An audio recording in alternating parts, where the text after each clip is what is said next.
Welcome, my friends, to another night here at the Fireside Tales.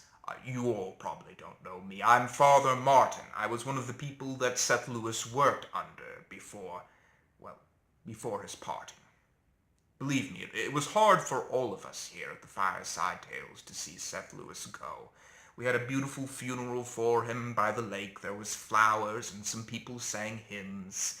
And I don't know where we're going to get a better librarian or someone that can handle all the silly stuff going on at the White House and those just rather rambunctious fools. God bless them.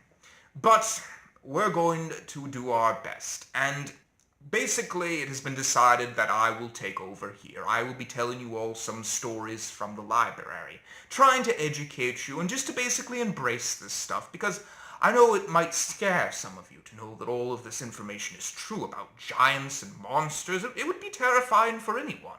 But my job is to just make you comfortable with it. And I wanted to tell you all for my first story one about Valentine's Day.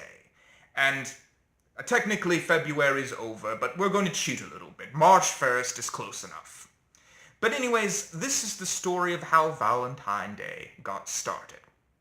Now, it all began in a very unexpected place with a wicked king by the name of Claudius. Now, Claudius was looking for soldiers to fight in the war, because the truth of the matter was he was getting attacked from all sides, from the north and the west and the east and the south, and he needed people to fight for him. But his people were all too busy, drinking and partying and doing some things which would not be appropriate to tell at the Fireside Tales. But anyways, he came up with an idea. He thought to himself that if he could outlaw marriage, maybe all the people would have to fight in the war, that they just wouldn't have, if they didn't have the women folks, they wouldn't have anything else to do. And so he did this, and it ended up working, surprisingly enough. The people went to war, and they just didn't have time for any of the girls. But quite a few years passed until one day a saint by the name of Saint Valentine arrived in the city. And Valentine, hearing about this law, thought it was one of the most wicked things under God to stop love in this way. And he devised a plan to have people married, and he created this little abbey in a little basement where he could hold the marriages. And so people came from miles around to get married by St. Valentine, and soon he became known as the Friend of Love. Well, this went on for some years until Claudius heard about it, and St. Valentine got a lot of trouble and was thrown into prison, where he stayed again for quite a few years, before one day one of Claudius's servants came up to St. Valentine, and he said, "St. Valentine, I have heard about your Christian God and how he is able to perform miracles, and I was wondering if he could help my daughter, who is blind." Anyways, he brought the daughter in, and St. Valentine looked at her for a moment, and then he began saying a few prayers, and he put some holy water on the daughter's eyes. And when she went home and slept and woke up the next morning, she found that she could see the world again, and it was concluded that St. Valentine had performed a miracle.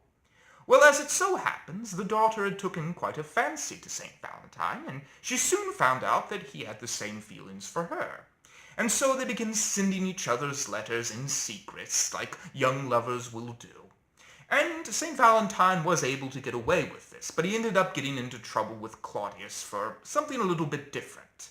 Claudius came in, and he asked St. Valentine to denounce his Christian God and worship the Roman ones. But St. Valentine refused and stayed fast, in fact, praying right then and there to the Christian God right in front of Claudius, which made him quite mad. So Claudius ordered his execution, but before St. Valentine died, he sent a final letter to his love, and on it was written the words, "From your Valentine," which is where we get the phrase today. And so, my friends, that is the story of the saint. Kind of tragic, kind of beautiful, for love is one of the most beautiful and powerful forces in the world, certainly in the Fireside Tales. But that is all. As always, sweet dreams and